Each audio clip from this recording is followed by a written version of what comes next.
नमस्कार, आप देख रहे हैं हिंदी खबर में हूं आपके साथ मैं शर्मा। समय हो गया है उत्तराखंड की नंबर 1 डिबेट का।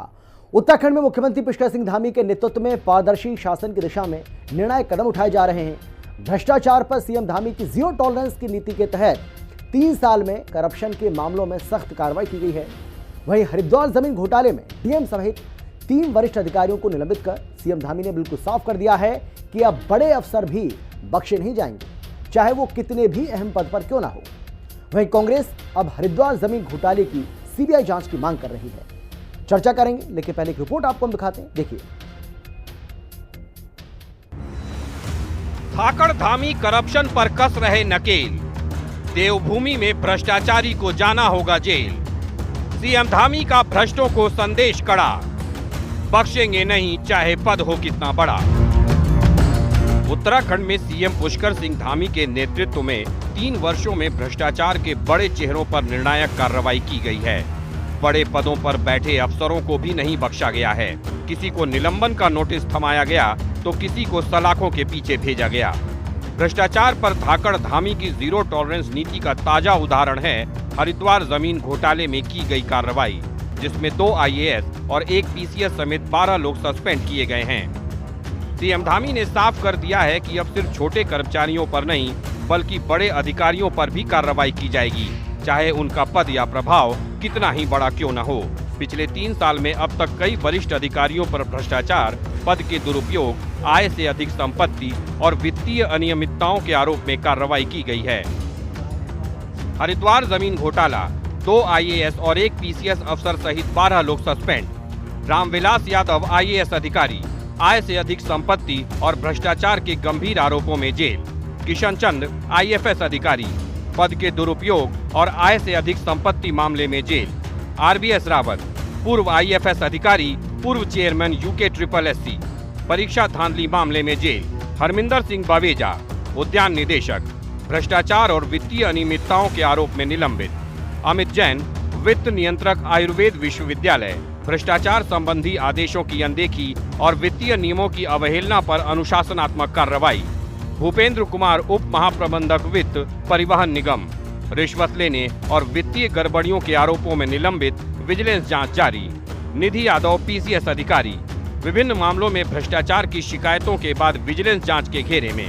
रामदत्त मिश्र, उप निबंधक, स्टाम्प एवं रजिस्ट्रेशन विभाग, स्टाम्प शुल्क और भूमि पंजीकरण में अनियमितताओं के आरोप में निलंबित। राज्य कर विभाग के अधिकारी VP सिंह, डॉक्टर कुलदीप सिंह और यशपाल सिंह, काम में गंभीर लापरवाही, भ्रष्टाचार के संदेह में निलंबित। सरकार ने ये स्पष्ट कर दिया है कि सिर्फ वर्तमान में कार्यरत ही नहीं बल्कि सेवा काल में कोई गड़बड़ी करने वाले रिटायर अधिकारी भी जांच के दायरे में आएंगे। कुशाल सिंह राणा और राजेंद्र डबराल, सेवानिवृत्त लेखपाल, जमीन कब्जाने के आरोप में मुकदमा दर्ज। मृत्युंजय मिश्रा, पूर्व रजिस्ट्रार, आयुर्वेद विश्वविद्यालय, भ्रष्टाचार की शिकायतों के आधार पर जांच प्रक्रिया जारी। रजनीश कुमार पांडे, सीनियर गोदाम अधिकारी, GBPUAT पंतनगर, आय से अधिक संपत्ति मामले में केस दर्ज। इसके अलावा राज्य में आयोजित विभिन्न भर्ती परीक्षाओं में नकल और पेपर लीक के मामलों में 57 नकल माफिया जेल भेजे जा चुके हैं। 24 आरोपियों पर गैंगस्टर एक्ट के तहत कार्रवाई की गई है। मुख्यमंत्री धामी का कहना है कि देवभूमि में भ्रष्टाचार किसी भी कीमत पर बर्दाश्त नहीं किया जाएगा और जो भी भ्रष्टाचार करेगा उसे बख्शा नहीं जाएगा। वहीं भ्रष्टाचार पर धामी सरकार की ताबड़तोड़ कार्रवाई के बाद हरिद्वार जमीन घोटाले पर सरकार को घेर रही कांग्रेस के हाथ से बड़ा मुद्दा निकल गया है। हालांकि कांग्रेस अब इस घोटाले में सफेद पोशों का हाथ होने की बात कहकर CBI जांच की मांग कर रही है। हमारा स्पष्ट मत है, देवभूमि में किसी भी कीमत पर भ्रष्टाचार को बर्दाश्त नहीं किया जाएगा।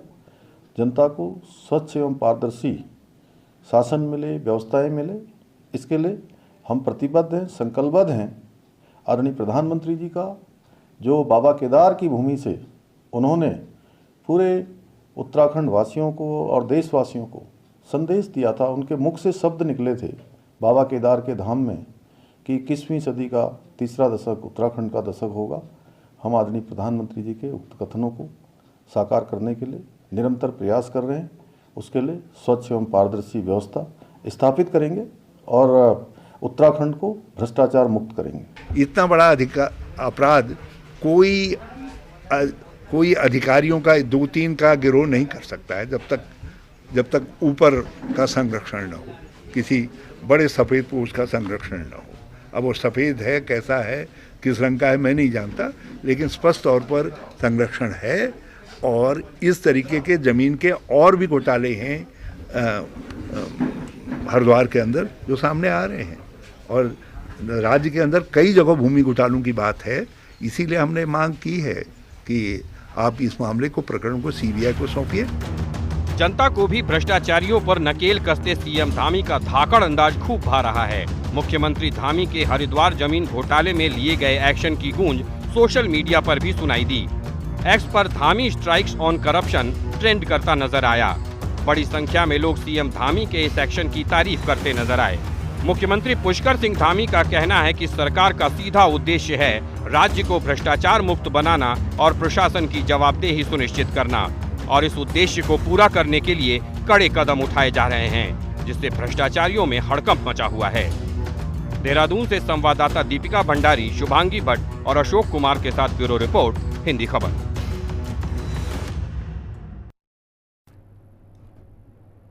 और चलिए अब बिना समय गवाए चर्चा करेंगे, लेकिन कौन कौन खास मेहमान हमारे साथ मौजूद हैं, सबसे पहले उनसे आपका हम परिचय कराते हैं। हमारे साथ बीजेपी की ओर से बीजेपी के नेता सतवीर सिंह जी हैं, बहुत स्वागत है सर आपका। इसके अलावा हमारे साथ राजेश चमोली जो कि प्रदेश प्रवक्ता हैं कांग्रेस पार्टी के, राजेश जी आपका भी स्वागत है। प्रसाद भट्ट केंद्रीय प्रवक्ता हैं यूकेडी के, आपका भी स्वागत है सर। और नरेंद्र सेठी जो कि वरिष्ठ पत्रकार हैं, सर आपका भी स्वागत है। लेकिन सबसे पहले मैं राजेश जी आपके पास आऊंगा। सवाल मेरा आपसे यह है, क्योंकि अब तक तो कांग्रेस पार्टी यही कहती रही कि भाई सिर्फ ये छोटी छोटी मछलियों को पकड़कर कार्रवाई करते हैं, उससे काम नहीं चलने वाला है, आपको बड़ी मछलियों को भी पकड़ना होगा। आपके जो बड़े अधिकारी हैं उनको भी आपको पकड़ना होगा। तो अब तो आप देख ही रहे हैं जिस तरीके से एक्शन लिया गया है, तो उसमें अब छोटा हो या फिर बड़ा सभी बराबर हैं और सभी कानून के कटघरे में खड़ा कर दिए गए और सभी के ऊपर कार्रवाई हो रही है। भाई अगर 12 लोगों को एक साथ सस्पेंड अगर किया जाता है, जिसमें 2 बड़े अधिकारी, 2 IAS अधिकारी हैं, एक DM एक SDM PCS, तो अपने आप में एक बड़ी कार्रवाई है, तो इसको तो आप स्वीकार करना पड़ेगा। और जो बात आप दावा करते थे, जो आप कहते थे कि भाई सिर्फ छोटी मछलियों को पकड़ते हैं, बड़ी मछली पर ये हाथ नहीं डालते हैं, अब तो वो भी बात बेकार हो गई। ऐसा अमित जी देखिए, ये सिर्फ एक प्रोपेगेंडा के तहत पिछले 2-3 दिन से मैं देख रहा हूं, कल से खास तौर से देख रहा हूं, टीवी चैनल समाचार पे एक इमेज डेवलप की जा रही है कि धाकड़ धामी जी। अब आप धाकड़ धामी के कार्यकाल की जो उपलब्धियां हैं उनको देखिए। इस धाकड़ धामी की सरकार में 22 भर्ती घोटाले इस राज्य में हुए, कोई सफेद नकाब पोस्ट आज तक नहीं पकड़ा गया, जबकि उसमें भारतीय जनता पार्टी का मंडल अध्यक्ष धारीवाल, संजय धारीवाल और इनका जिला पंचायत सदस्य हाकम सिंह उसमें इन्वॉल्व था। लेकिन उसके बाद जो आगे की परतें होनी चाहिए थी, जो बड़े बड़े नेता जो 20-50 लाख में नौकरियां बेच रहे खुलेआम तो समाचार पत्रों में, उन पर कोई कार्रवाई नहीं हुई। ये सिर्फ दिखाया गया कि धाकड़ धामी सरकार किसकी है। 22 भर्ती घोटाले किस सरकार में हुए? इसी सरकार में हुए, और इसी में पब्लिक डोमेन में आए और 4-5 लोगों पर कार्रवाई की और उसके बाद वो मामला शांत हो गया। अब आप देखिए जो ताजा, जो आजकल लेटेस्ट चल रहा है, इसी सरकार में इसी कैबिनेट जो मतलब 8 लोगों की जो कैबिनेट है माननीय मुख्यमंत्री जी के पास, मुख्यमंत्री जी को मिलाकर 6 लोगों पे भ्रष्टाचार के आरोप है। किस प्रकार के आरोप है? राज्य के मुख्यमंत्री पर इनके PRO के द्वारा, कोई नंदन सिंह बिष्ट थे शायद जो नाम होगा, उन्होंने एक मतलब IPS अधिकारी को चिट्ठी लिखी जो खनन की अवैध गाड़ियां उनको छोड़ने के लिए प्रेशर किया माननीय मुख्यमंत्री के कार्यालय से। ये तो सार्वजनिक है कि मुख्यमंत्री कार्यालय से खनन का काम सुचारू रूप से चल रहा है। राज्य के दूसरे मंत्री, सहकारिता मंत्री जो धन सिंह रावत है और स्वास्थ्य मंत्री है, उन पे एक महिला ने आरोप लगाया कि 3 करोड़ रुपए लिए गए हैं, इन्होंने ANM के पद मतलब बेचे हैं। और राज्य के ही 2 पूर्व विधायक जो इनके कैबिनेट मंत्री थे और एक विधायक थे सुरेश राठौर, यतीश्वर ने आरोप लगाया कि धन सिंह रावत 10 से 11 लाख रुपए में सहकारिता नौकरियां बेच रहे, एक कैबिनेट की सुशोभित कर रहे हैं इस राज्य को। गणेश जोशी पे आरोप है कि विजिलेंस की जांच मतलब आय से अधिक संपत्ति का आरोप सबके सामने सार्वजनिक है। उसका खामियाजा एक IPS अधिकारी जो है उनको भी इस्तीफा देकर मतलब साइड किया गया है। अब इस सरकार में DM सबसे बड़ी पोस्ट है जिले के प्रशासन की, उस पे भ्रष्टाचार को आरोप, वो खुल के लूट रहा है। 15 करोड़ की जमीन उन्होंने 54 करोड़ में बेच दी है।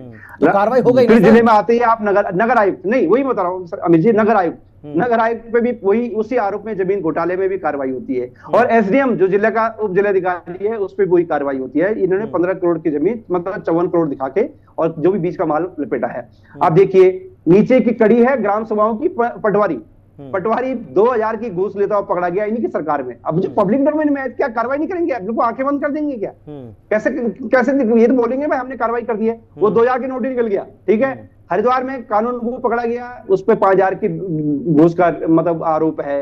हल्द्वानी साइड में जेई पकड़ा गया, उस पर भी आरोप है। देहरादून में एक पुलिस का इंस्पेक्टर जिसपे 1 लाख रुपए घूस सार्वजनिक है, विजिलेंस ने पकड़ा, ये हम नहीं कह रहे, लेकिन नहीं अब पिछले 3 साल के आंकड़े बताते हैं राजेश जी, पिछले 3 साल के आंकड़े नहीं, मैंने सर 2 मिनट आपको राज्य में घुमाएंगे, मैंने पूरा आपका सुना है। मेरा सवाल सुन लीजिए, मैं ये कह रहा हूं आपसे सर कि पिछले 3 साल के आंकड़े भी हमने इस रिपोर्ट में आपने देखा होगा, हमने रखे हैं कि किस तरीके से कहां कार्रवाई हुई, कहां क्या पाया गया, उसके बाद एक्शन हुआ है। मैं आपसे ये जानना चाह रहा हूं कि जिन नेताओं के नाम आप ले रहे हैं, जिन नेताओं के आपने नाम लिए, जिनको आप कह रहे हैं कि भाई ये सफेदपोश हैं, इन पर तो कोई कार्रवाई नहीं हो रही है, भाई सवाल मेरा आपसे ये है कि अगर आपके पास किसी तरह का कोई प्रूफ है, आपके पास कोई सबूत है, तो भाई आप अदालत जाइए ना, अदालत का दरवाजा खटखटाइए। सिर्फ पब्लिक डोमेन में आकर के इस तरीके की बातें करके ऐसा लगता है कि आप नहीं हवाबाजी करते हैं, आप बात को कह के आरोप लगा के भाग जाते हैं। अगर कोई सबूत वाकई में आपके पास है तो आप जाइए ना सर, आप कानूनी रास्ता अपनाइए, तभी तो प्रदेश की जनता ये समझेगी कि आप जो आरोप लगा रहे हैं उसमें दम है। आप सिर्फ आरोप लगाते हैं और भाग जाते हैं।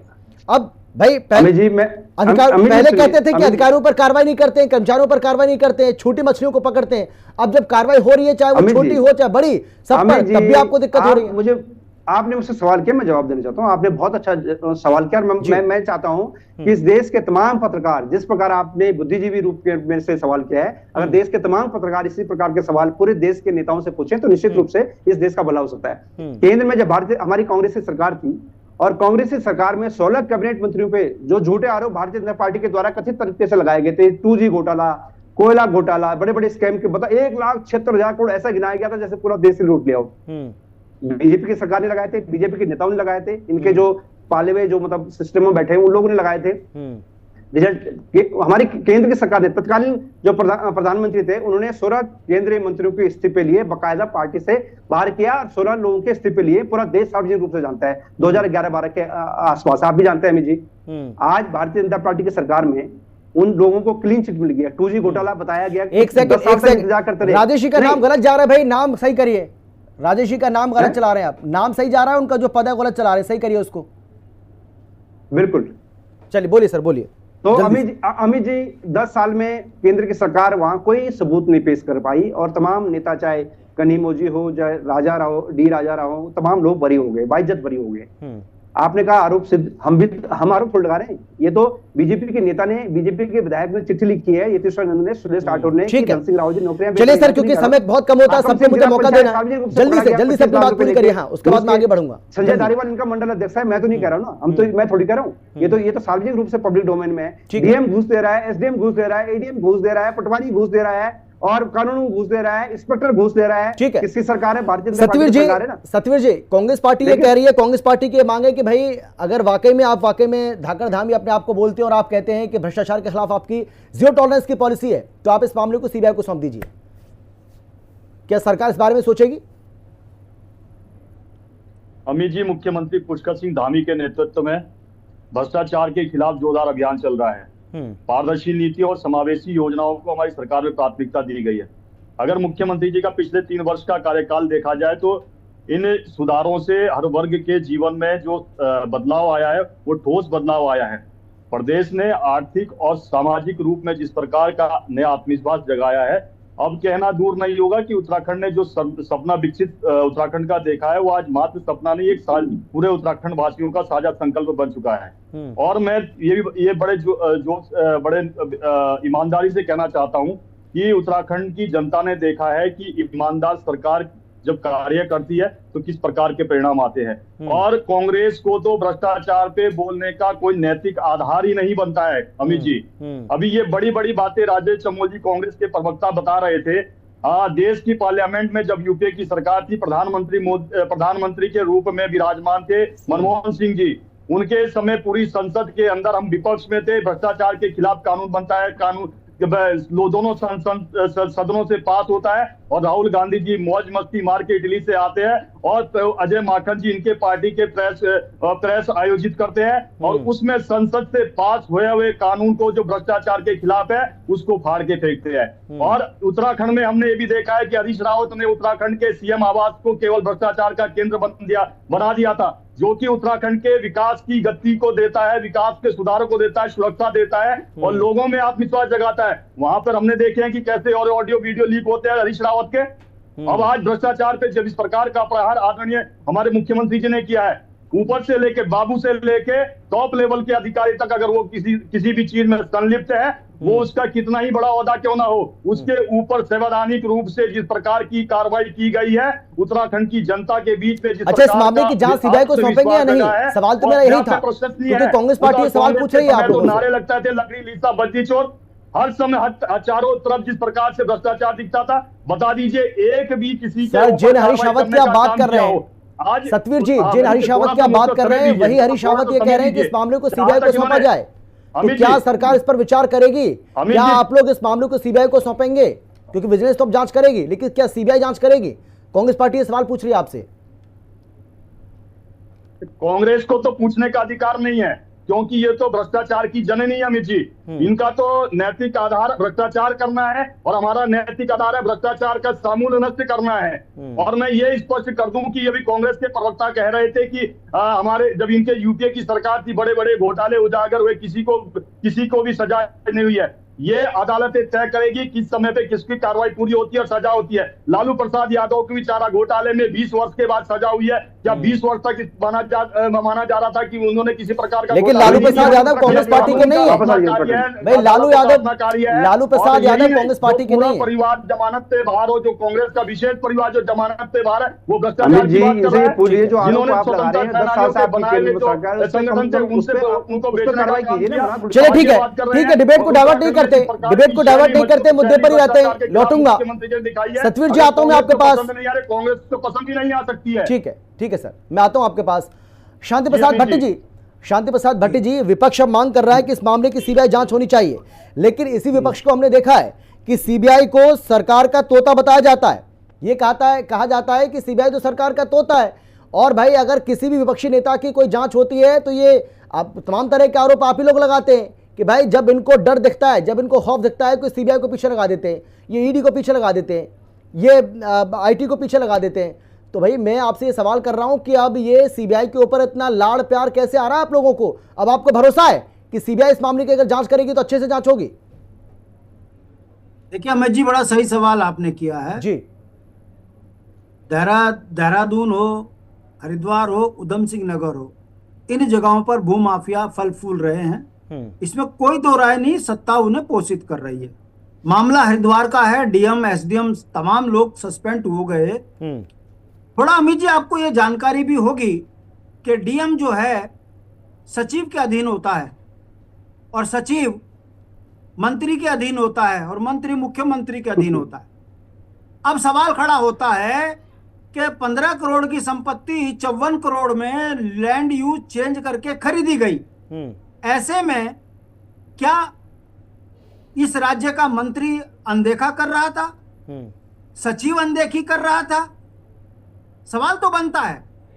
फिर क्यों सवाल खड़े हो रहे हैं? देखिए, उत्तराखंड के जितने भी अधिकारी पकड़े गए हैं, बड़े अधिकारी सारे बाहर के हैं, और उत्तराखंड के जो मूल अधिकारी हैं उनकी स्थिति आपके चैनल में आपको पता है, कल भी बात निकल कर आई, आज भी निकल कर आ गई। एक जुयाल आईपीएस ऑफिसर ने इसलिए छोड़ दिया क्योंकि उसने एक मंत्री को जो है डिस्ट्रिक्ट कोर्ट में आरोपी के लिए उस पर डिमांड कर ली। वो महिला जिसने एक अपने इंस्पेक्टर को सस्पेंड कर दिया, उस पर दबाव बना, बेचारी ने छोड़ दी नौकरी। उसने कहा मैं ऐसे राजनीतिक दबाव में नौकरी नहीं करूंगी। सवाल यहां आता है कि राज्य के ईमानदार अधिकारी वाईएस पुरुषोत्तम है, उन्होंने भी, मैंने सुना आईएएस अधिकारी, उन्होंने इस्तीफा दे दिया। ये क्यों हो रहा है?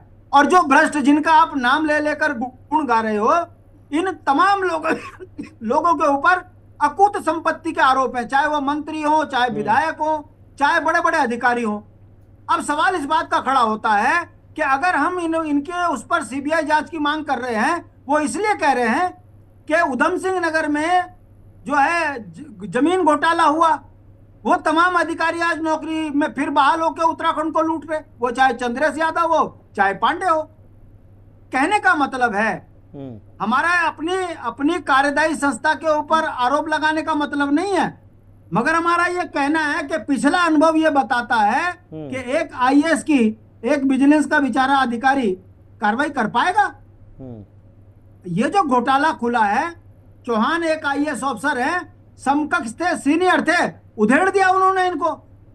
मगर सरकार क्या अपने पर लगने वाले दाग को से बचने के लिए बड़ा दल दिखाते हुए सीबीआई को दे दो ना, और उसके बाद 6 महीने के बाद अगर कार्रवाई नहीं होती लेकिन मेरे सवाल का जवाब आपने नहीं दिया। मैं ये कह रहा हूं कि सीबीआई के ऊपर अब आपको इतना भरोसा क्यों हो रहा है, मैं ये जानना चाह रहा हूं आपसे। तो अब आपको भरोसा है कि सीबीआई निष्पक्ष जांच करेगी? अमित जी, सीबीआई का जो भी अधिकारी होगा या विजिलेंस का जो भी अधिकारी होगा, ये मैं दावे के साथ कह रहा हूं, आरटीआई एक्टिविस्ट भी हूं, किसी भी अधिकारी ने अपनी जांच रिपोर्ट में किसी भी नेता को, किसी भी अधिकारी को बचाने का प्रयास नहीं किया।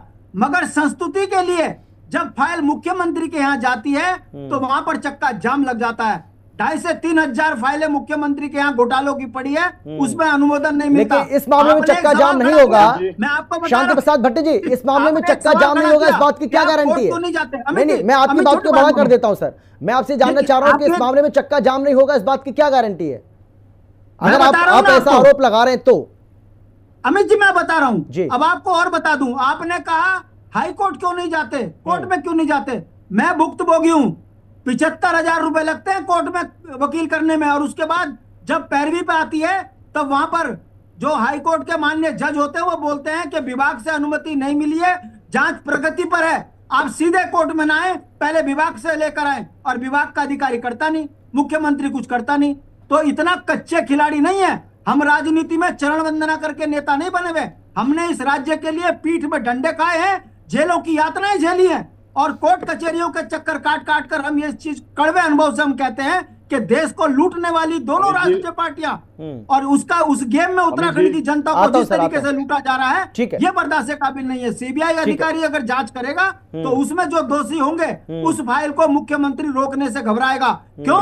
क्योंकि यह मामला फिर सीबीसी पे चला जाता है, सीबीसी से वो राष्ट्रपति पे चला जाता है, इसलिए मुख्यमंत्री सीबीआई जांच को रोक नहीं पाता। आपके सामने रणवीर इनकाउंटर का एक उदाहरण है। रणवीर इनकाउंटर के अंदर उत्तराखंड की सरकार ने अपराधियों को बचाने का प्रयास किया, मगर जब राजनाथ ने उत्तराखंड में सीबीआई जांच के लिए संस्तुति दिलवाई, उसके बाद 18 पुलिस वाले गए और कई अधिकारियों की नौकरी दांव पे लग गई। कहने का मतलब है इतना सरल नहीं है, सत्ता में ठग और बेईमान बैठ चुके हैं, इसलिए आज उत्तराखंड को लूटने वाले तमाम अधिकारी बाहर के हैं, ठीक है, वो उत्तराखंड को लूट रहे हैं। ठीक है, और उत्तराखंड मैं आता हूं सर, मैं आता हूं, मैं मौका दूंगा सतवीर जी, आपके पास भी आ रहा हूं। ठीक है, ठीक है, वो जल्दी से, हाँ जल्दी से बोलिए। किस प्रकार का प्रश्न करते हैं कि नहीं अमित जी, मुझे लगता है कि जो अपने आप को बड़ा बौद्धिक समझते हैं, ये अधिकारियों पे प्रश्न उठा रहे हैं कि बाहर के हैं, बाहर के क्या भारत के हैं, वो जो उनको कैडर मिला उस कैडर के अनुसार उनको उत्तराखंड मिला है। अरे इसी भारत के प्यार में तो लूट रहे हो उत्तराखंड को,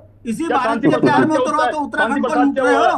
आप अपने मंत्रियों को बचाते हो, आप अपने भ्रष्ट अधिकारियों को बचाते हो, ईमानदारों को यहाँ नौकरी छोड़नी पड़ रही है, उस पर जवाब दीजिए ना, उस पर जवाब दीजिए। चलिए ठीक है सर, समय बहुत कम है मेरे पास। नरेंद्र सेठी जी, आप कैसे देख रहे हैं भाई धाकड़ से भ्रष्टाचार के ऊपर? नरेंद्र सेठी जी, आपको मेरी आवाज आ रही है क्या? वो इनकी नींदों को खराब कर रहा है, क्योंकि जिस सरकार में सत्ता में रहते हुए इन्होंने सेठी साहब आप सुन पा रहे हैं कि मुझे आवाज आ रही है आपको मेरी? काम किया है उसकी पोल लगातार। ठीक है सतवीर जी, आऊंगा मैं आपके पास। सतवीर जी आ रहा हूँ मैं, प्लीज एक मिनट, समय नहीं है सर, समय नहीं बचा। नरेंद्र सेठी जी, कैसे देखा जाए इस मामले को? क्या वाकई में धाकड़ धामी की ओर से जो कार्रवाई की जा रही है इसको एक बढ़िया परिप्रेक्ष्य में देखा जाना चाहिए, क्योंकि एक के बाद एक ताबड़तोड़ कार्रवाइयां हो रही हैं, और पहले जो कहा जाता था कि सिर्फ छोटी मछलियों पर कार्रवाई होती है, तो अब तो बड़ी मछली भी इज्जत में है, कानूनी शिकंजे में वो भी आ चुकी हैं। कैसे देख रहे हैं आप इस पूरे मामले को? और कांग्रेस पार्टी की जो मांग है, जो यूकेडी की मांग है कि सीबीआई को इस पूरे मामले को रेफर किया जाना चाहिए, सीबीआई जांच होनी चाहिए।